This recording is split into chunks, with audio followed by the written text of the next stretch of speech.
Ba-da-ba-dow. Ladies and gents and everything in between. We're back. It's me. It's you. It's another episode of Abe Thompson and Other Disappointments. This episode and many more brought to you in association with globalbutterflies.com, helping you to become more trans and non-binary inclusive. So go to globalbutterflies.com to find out how you can reap the benefits of implementing further diversity into your business. What's going on? What's happening? What episode are we on? 247, I want to say. What's been in the news the last day? It was Holocaust Memorial Day over the weekend. I don't know if you guys saw that. It was all the usual hashtags on Twitter that we've come to expect with these things. All the usual appeals to remember, heal divisions, and so on. Which is fine. You know, I'm all for healing divisions, me, you know, obviously. But it has been an interesting affair, I think. It's been an interesting moment to observe over the weekend. You know, to see Tories immediately into the division already. To see Tories taking time out from demonising foreigners as invaders and trying to silence Gary Lineker for highlighting the similarities between their language and that used in the 1930s, and refusing to apologise to legitimate Holocaust survivors for their own Nazi-like rhetoric. It's nice to see them take time out from all of that to post never again tweets, isn't it? It's been an interesting moment, you know. It's like never again. We're like, never. Well, never after this time. It's like, I'll be right with you. Just let me finish it this time. I mean, it takes a certain kind of cretin, doesn't it, to sort of lament the horrors of yesteryear while following the footsteps that caused them almost to the letter. Like, it's like looking back at a bloody car wreck, right? A car crash just a few hundred yards before you've just gone past. You look back at it whilst you're still driving at 110 miles an hour, right? And you're like, wow, did you see that? Oh, that was awful back there. And everyone in the car is just like, would you keep your eyes on the front? Keep looking where you're driving. And you're like, but did you see how awful that was there? 110 miles an hour swerving through lanes and still looking back at the bloodied car wreck. It's like, that's going to be you soon. Yeah, but look at it. Oh, it's disgusting. And the body's just hanging around. Oh, yeah, you're describing yourself, but just a bit further on. So anyway, that's been fun. What else has been happening? Guys, what else is happening in the news sphere? I saw a little column by Emma Barnett in The Eye the other day. Wait till you hear this, right? This was golden. Like, it's just a great example of governments ignoring the obvious solution to a problem.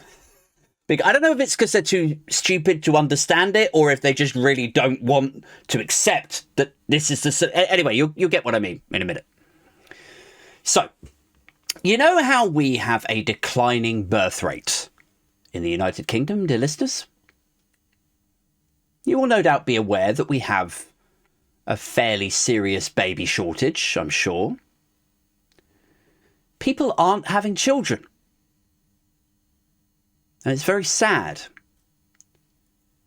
for the children, you know, that aren't existing. It's very sad for them. It's not so sad for the would-be parents who are presumably out there living their best life, right? Like, with all that disposable income. I mean, oh my God. Like, if I didn't have 2 kids, I would be making it rain in the Clissup, guys. So, childless non-parents, you know, out there enjoying themselves, I assume, living as digital nomads, surviving their bills, not worrying about the quality of the rack concrete in their children's schools, not getting financially butt-fucked by invoices from the childminder. That would be my fantasy, would be to not get that invoice every month for £1,000 from the childminder. Some people's fantasies are like, you know, give me a redhead in high heels, right? Give me a curvy woman with big boobs in a leather skirt. That's my fantasy. My fantasy, this is what I search on Pornhub, is just me checking my bank account on the 5th of each month and I've still got that £1,000 there. Oh, Lord. That pleases me, that fantasy.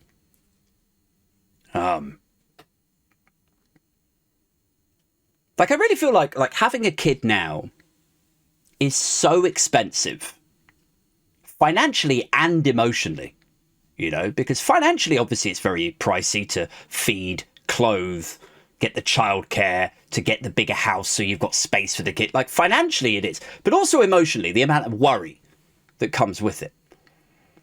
And I feel like when you miss out on that, when you get to keep your money and you're not worried constantly 24/7 for the welfare of your child or children, if you're really masochistic, like I feel like everyone's just missing a trick, you know, in not doing, like, it should be a new trend where it's just like mocking selfie memes, right, of a couple. So a man and a woman, or like two men or two women or whatever. And it's like they're holding a baby, you know, just after they would have given birth, but there's nothing there, right? Like, they would be just as doped up and ecstatic as a post-birth mum would be like in the baby pics. Do you know what I mean? Like, they're so happy that there's no child there. Just a really happy couple not having a baby. And they're elated about it. Like, can you imagine not having these bills forever? It must be incredible. Can you imagine not having to worry about, like, your kid's school roof falling in on them? Or the state of education in the next, like, 2 to 5 years? Like, what it's going to deteriorate into as the national debt explodes? Or, like, not having to worry that somebody might kidnap your kid when you're just distracted for a second at the playground, or you turn up a bit late to the school pickup thing, right? It's just endless. This is just it now, if you're a parent. Expense, financially, emotionally, endless. And, like, I don't want to sound insensitive, you know, or unfeeling to those out there who maybe want to have children. And they haven't managed to yet. Like, if you want some kids in your relationship, in your house or whatever, if you want to have kids, you should have some. You know? Although, you know, bringing children into the world in the state that it currently is, like, frankly feels like putting kittens on the conveyor belt of an abattoir. So, I don't know. Like, welcome to the world, little fella. You're just in time to see it finish. Enjoy the show. I mean, look, it's possible that there are some couples out there who are, you know, possibly sad that there's no little feet running around drawing on their furniture. You know, you have to save them from killing themselves 3 or 4 times a day. Like, give me the drill, right? Scissors are for daddy, thank you. You know, all that stuff. Maybe they're sad that they're missing out on one of the core components of the human experience, is, you know, often how parenthood is described. But you know what? You could get rid of that sadness with a daiquiri. My pain is endless, right? But yeah, anyway, so this article. Let's talk about this article, shall we, by Emma Barnett in the I newspaper. It says, the headline is, it says, a text telling women to have babies? Good luck with that, right? And it highlights the different approaches by different countries to try to solve their respective birth rates declining because no one's having babies, basically. Like, it's not just the UK, it's a problem throughout the world, or throughout a lot of the world. So she says China have tried a public information and SMS campaign to encourage women to have babies. That's China. She says France have done a campaign to offer all French 25-year-old women a fertility check, right? That's China, is the SMS, public information. France, fertility checks. Meanwhile, the US, who Barnett hasn't mentioned, actually, but I will, because, you know, fuck it. The US aren't texting anyone or encouraging people to have more kids or fertility tests or whatever. What they're doing is they're banning abortion, guys, to really turn that tap on. You know, I mean, that is ingenuity, is it not? It's like, it's efficient. Like, why bother asking women why they're not having kids? Why bother looking at the root causes? You know, like the colossal cost of childcare or the chaos in the wider world that you'd be bringing them into. Why? That's just conversation. Forget all of that. Why bother with that when you could just circumvent those awkward, lengthy discussions listening to women? Oh, God. You can forget all of those conversations that might result in you actually having to try to do something and exercise some leadership.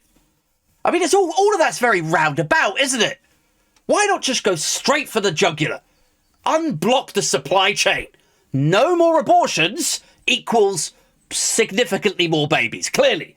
Problem solved. I mean, it's clever Republicans, isn't it? It's enterprising.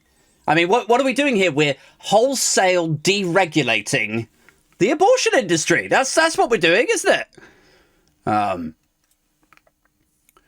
Push that shit right back into the back streets. Cut the red tape. You know, I mean, a few 11-year-olds are going to die having been raped by their uncles. And probably a few 20 or 25-year-olds are going to die from unqualified quacks doing terminations in the stock cupboard of a brothel. But you can't make an omelette without breaking a few eggs, can you? So, more babies, guys. That's all that matters. And I know a bunch of you would love to tap the shoulders of these lawmakers, these decision takers, you know, like I would. Go up, tap them on the shoulder, be like, I mean, couldn't you just fix the housing crisis? You know, make it more manageable for people to have a bigger house in which to have a family? Couldn't you just socialise childcare? Wouldn't that be easier? But you know that they would be like, don't come at me with your socialist, leftist, Marxist, Stalinist, communist doctrine from your Wokepedia page, son. This is America. This is the kind of ingenuity that made America great the first time.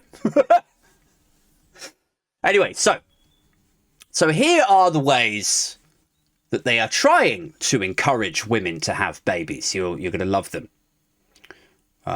So China did the PR campaign and a few SMS messages. Not WhatsApp, not WeChat, which is, I think, their version of WhatsApp.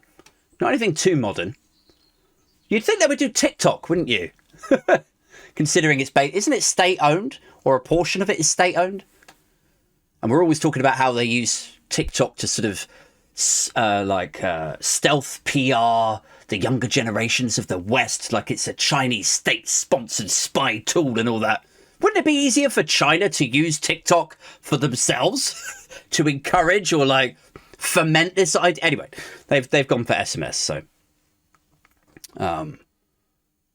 So China have done the PR with the SMS, which I think actually is pretty funny. I mean, here you have an authoritarian dictatorship, right?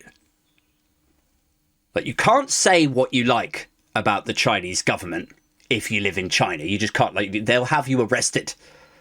There is no real official opposition. It's just a one-party state now. So that is what it is. It's an authoritarian dictatorship. And then you have the backdrop of the cost of living right? In China, we do like housing and everything, which apparently is outrageous. Same as everywhere else, you know, every major built up area that has jobs. Sydney, London, Los Angeles, New York, you know, you fill in the blanks. If you want to live in a 2-bed or a 3-bed apartment or house anywhere near any jobs, you're basically fucked, like wherever. So then you got like cost of living, mortgages, rents, bills, food, whatever. Then you got climate change. Then you have the prospect of maybe another pandemic. I don't know. And then you have like, there's just a myriad of reasons that you shouldn't have children, that it's unwise to have children these days. Everything is irredeemably awful. I know that. You know that. That's why we're all here. Drink with me. But anyway, so the clouds are gathering. It's just bad news. Hysteria, chaos in every direction. You know, there's this sort of evil sounding orchestra maybe is sort of tumbling in the background of modern life, isn't there? And nuclear war is gathering pace also. Can't leave that out. And then you have the Chinese government sending out fluffy SMSs that are like, hey, toots, you want to pop out some babies? What are you doing right now? Are you turned on by any of this? Any of these chaotic, horrifying news stories behind me? Is any of this an aphrodisiac for you? Is it? Like, I don't know whose idea it was to send out an encouraging text to try and up the birth rate. But I think they need a career move. I don't think that's, you know, government comms maybe isn't your bag. That is a misunderstanding of communications, rarely seen outside of the agency contracted by Michelle Mone. Like, who is running China, you know, to come up with that? Because you guys should have asked me. You should have come to me first. I could have told you. Like, from the first brainstorming, thought shower, comms, media meeting, strategy thing. Like, hey, do you think we should send SMSs to try to get women in the mood to fornicate? I would have been like, yeah, I have some. Yeah, that literally never works. That's never worked for me ever in my entire life. Anyway, then we get to France's thing, right? So that was China. Now we get to France's method. Excuse me. France's thing was offering fertility checks to 25-year-old women. Free fertility checks, which I'm not really sure I understand the mechanics of this, like how they've imagined this is going to encourage breeding, for want of a better word. Like, does Macron think that the reason that there's fewer babies than ever before is because, what, like, you know, women are on the pill, right? Or they're asking the guys to use condoms, right? There's some sort of contraceptive layer there. But then does he think that they're like, oh, well, I would have a baby, but I'm worried that I'm infertile. Really? Like, so then he's like, oh, here, have a test. And then they're like, oh, wow, it says that I am fertile. So I could, well, how come there's no baby coming out? You know, like I'm not a doctor. I'm not. I have said this before. I cannot stress that enough, guys. Totally not a doctor here. But my diagnosis for that situation would be like, if you're using contraception, that's probably why you're not having kids. More likely than infertility if you're 25 years old, right? Like, nobody's not having kids because they're worried that they might not be able to have kids. They're not having kids because of all the things I just went through a minute ago. Housing, a lack of childcare, the fact that women get their careers smashed to pieces by doing it. But I love how fingers in ears governments can be about it. Governments plural. Like, you could fix the housing crisis, couldn't you, with a wartime building effort? You could socialise childcare. And statistics, like studies, show that would boost the UK economy. I don't know about France, but we've proven that it would boost the UK economy by about £13 billion. But all of this stuff, all of these solutions, the socialised childcare, building more houses, all of it is seen as so toxically socialist. even when it makes economic sense, doesn't it? It's so toxically socialist or lefty or whatever that we get even like incoming Labour governments are like, well, you know, I don't know. I mean, sure, it would make sense economically, you know, and socially and morally, but how would it play out with the male, guys? That's the thing. You know, what would the male say about it?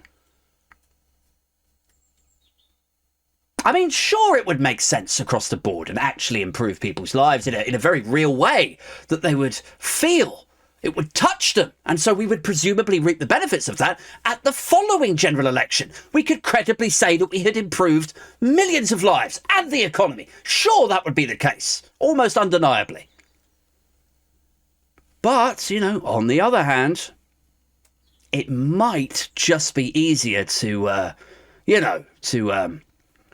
rent a few billboards and just tell women to have a baby. Well, what do you reckon? That'd probably work, wouldn't it? We'll just tell women what to do. Oh, they love that, don't they? I think when it comes to something as sensitive as having babies, I think, the worst thing you could do is listen to women. Oh, God, no. We'll just tell them that they're selfish for not doing as we have asked them to. I think that will win them over. If there is one lesson to have learned from the housing crisis and all the Netflix and avocados talk, it's that approach is fantastically successful. We should roll it out across the baby shortage too. Oh, fuck them all to Jupiter. I mean, you know where did actually try to help out with the cost of childcare was Australia. Guys, they had what they called a baby bonus scheme. So you could get like $4,000 towards the cost of raising a child, right? And over time, it went up, which was pretty cool. It got to $5,000 and then $5,300. And the birth rate, as a result of that, actually started to go up in Australia. I think it was 2011, 2012 or something. But then can you guess what happened, dear listeners? Take a wild stab in the dark. What happened? Yes. Like everywhere else, eventually a conservative government got in, a conservative administration. They slashed it by 60% for the first child and almost nothing for the second. And so on, and hey presto, what happened? It continued its descent to less now than replacement levels. So the population of Australia is going to decline. I mean, it never ceases to amaze me, guys. It really does not. I'm never not astounded at how vociferously, how determinedly, for want of a better word, governments will govern to get around the thing that actually fixes the thing, you know? Like, the solutions here are obvious, right? You got to make housing cheaper so people can kind of upsize and have the space in which to have a family. Or you've got to drastically improve welfare and state subsidies to make the impact of having a child a little bit more affordable, at least. Basically, make it less terrible to have kids, is what I'm saying. But they can't do that. They can never do that. In Australia, America, the UK, China, wherever, because it just feels like they're giving away free money to people, you know? And then, well, what if somebody abused it? You know, well, what if somebody defrauded the system and said that they had more children than they actually did, you know? They would get free money. Or what if two separated parents, both claimed for the same child? Like, maybe, what if that happened then? Well, maybe that will happen. You know, I'm sure that will at some point.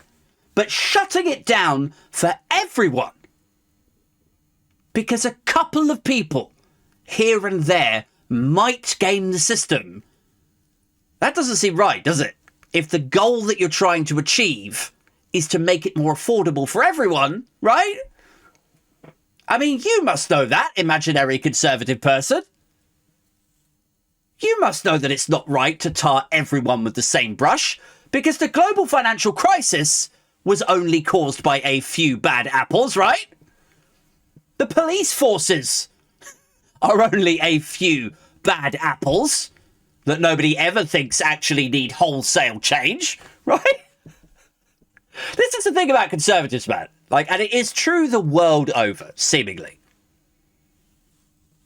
It doesn't matter if it's, say, Suella Braverman over here, or some red-cheeked Australian conservative in a suit in Canberra, or an anger-wank Republican in the Senate. It is true internationally that they will look the other way at things like institutional racism in a police force. It's just a few bad apples. That's all it is. They will shake hands with bankers that crash the economy. And they'll be like, oh, it's just a few isolated. We've learned our lessons were learned and all that. They'll make piecemeal approaches that don't really fix a problem. And then they'll be like, lessons will be learned, or like a few bad apples or whatever, until the whole thing blows up into a nightmare. And then they'll be back on Twitter the next day like, never again. While doing Dick 1 to stop it, driving at 110 miles an hour. Do you know what I mean? It's insane. You know something else that happened in Australia, actually? Very much in keeping with the show. I was going to talk about it today, but let's move on to it, you know? Seamless segue is the word that I'm looking for. So I found a weird story the other day, and it's it's about a gun death. So that's not really anything new for this show. You know, I've done a lot of those expose type things and like NRA related shows. I did one last week, in fact, but normally they're in America. That's the thing. And then we all have a good laugh about how doomed the United States is and how dumb their Republicans are, and that's why they won't ban guns, because they're so dumb, and so they're doomed to another nationalist festive mall shooting every 3 months. That's the usual vibe. But this story is in Sydney. All right, Sydney, Australia. Yeah. And that is interesting to me because Australia is always kind of like heralded as a success story, isn't it, with regards to gun control? I think it was Jim Jeffries who pointed out that they had one serious shooting in Oz and then they just banned the guns, right? They just took away the guns. And so now, like, no more shootings kind of thing was what he was saying, I think, in his very famous anti-gun stand-up routine. And I'm not saying that means, like, the fact that there's been a shooting there, I'm not saying that means it was useless for them to ban guns. Like, if you look at Australia versus America, I mean, there is just no comparison, right? Australia's banning of guns has been hugely successful when you contrast it with, you know, the daily shootings in the United States. But I am saying, like, it makes stories like this one that I'm about to tell you all the more jarring, right? Because it's like, oh wow, like somebody shot somebody in Australia, really? I'm always like, well, somebody must have really wanted you dead. Like, it's just one thing to have, you know, a shooting that takes place in America where there's, you know, a gun in your glove box and you end up, shooting your husband because he wouldn't shut the fuck up about the game. Again, you know, you're like, oh, finally some peace and quiet. Like, I don't care about football, Dave, or baseball, you boring fucking asshole. Just staring at the dead body of her husband. Just finally snapped and shot him in the head. 15 years I've had to listen to you drivel on about the 49ers. You think I give a shit? Really? You think I give a Vegas fuck how many touchdowns some asshole you went to college with got on Saturday? Really? Like, it wasn't a hint? Wasn't a hint that I was bored when I was reading the ingredients off the goddamn ketchup sachet? Really? Like, that was the thing that took my attention away from your boring goddamn sports talk. Like, you're so boring. You've literally bored yourself to death right here this evening. You piece of shit, Dave. I'm glad you're dead. Now I could just go to a women's jail and be with other women and never hear any sports talk again. I could just read my book in peace. Christ! Like, I wonder how many wives would answer, like, honestly, if you asked them, would you fear going to a female-only prison? Like, I wonder how many of them would be like, are you kidding? Like, I've been trying to get a women's-only night at the gym and to not be bothered by guys at the bus stop even? I would like to not be awkwardly groined at 9 o'clock at night when I'm just trying to get to sleep. Oh, to just be left with other women and we can read our books in peace. Anyway, I digress. What the fuck was I talking about? Oh, yeah, right. So it's one thing to have a gun in your glove box, right? And to end up sort of half accidentally killing your husband, right, in the heat of the moment. That is one thing. That's your country's gun laws, right, are kind of lax. And so that sort of stuff happens. It's another, I think, to be in a completely different country with very limited availability of firearms and to then end up shot. You know, like that shows tenacity on the gunman's part, doesn't it? That shows work ethic and will. Like, I'd be the worst judge for this case in Australia. I'd be like, so did you seriously got hold of the gun? Like, you managed to get hold of the gun? You planned all of this out? And like, yeah, unfortunately I did. And I'm very regretful, Your Honour. I'd be like, I mean, that shows a steadfast level of perseverance, like 100 hours community service and an internship at Accenture. Sounds like you got on the wrong track, but maybe we could get you back. I mean, you could be an excellent project manager, son. So anyway, so yeah, I feel like if you get shot in Australia, you must have done something. You know, like, and anyway, so this guy, he's a criminal defense lawyer, right? And immediately you're like going ding, ding, ding, ding, right? He's a criminal defense lawyer and he's coming out of his house. And as he does so, there's a security camera filming his driveway. And a guy in a black balaclava and black clothing, he creeps out from behind this car and he runs up to him. And then he reportedly, like, you don't see this on the video, but he reportedly then shoots him twice, which sounds like assassiny, doesn't it? And it looks assassiny as well. But he shoots him in the leg and the abdomen, not the head and the chest, which I would have thought would be more, you know, traditional estate for a hitman. But what do I know? I'm not a hitman.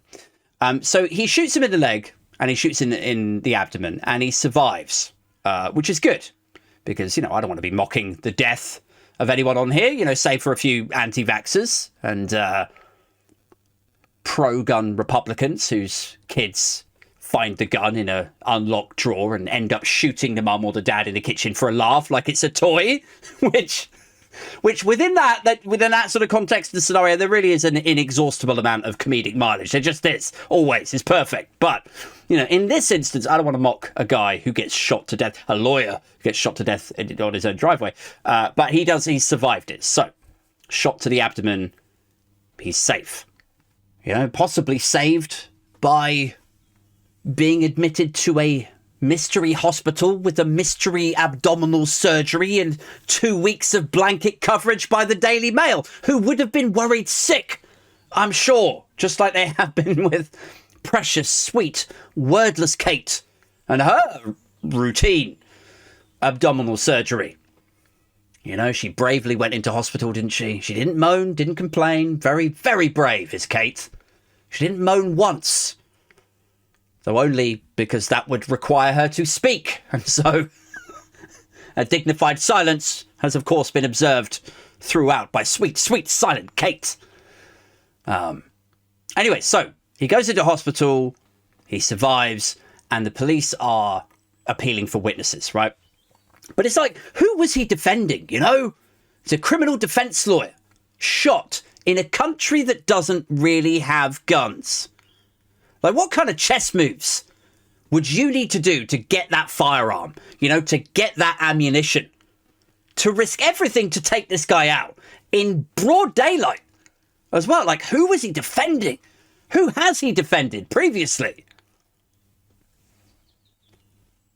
And like, I'm not saying, I'm not getting victim blaming. I'm not, what did you do to end up getting shot, right?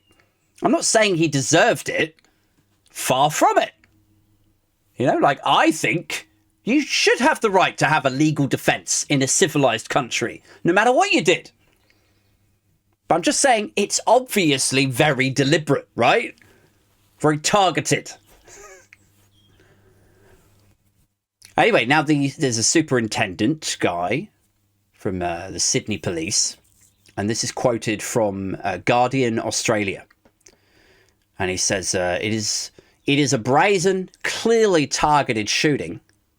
Johnson, who is the superintendent guy, Johnson told reporters on Wednesday, the motive and the reasoning behind it at this stage is too early to speculate.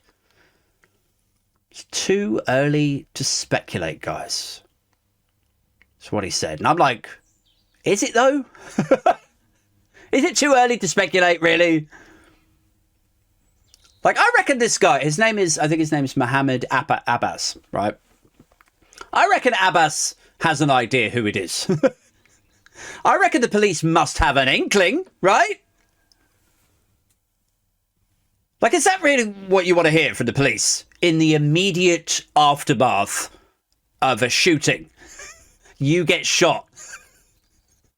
In that immediate, window of time, that precious window of time afterwards, where time is on your side, isn't there, there's a statistic about this, isn't there? Like, if you don't catch someone in the first 72 hours after the crime, right, then the probability that you will do goes down by X%, right? Every single day after that. Something like that, isn't it? So is that really what you want to hear when you're laying there bleeding like Tupac, You're like, somebody shot me. This motherfucker's trying to kill me.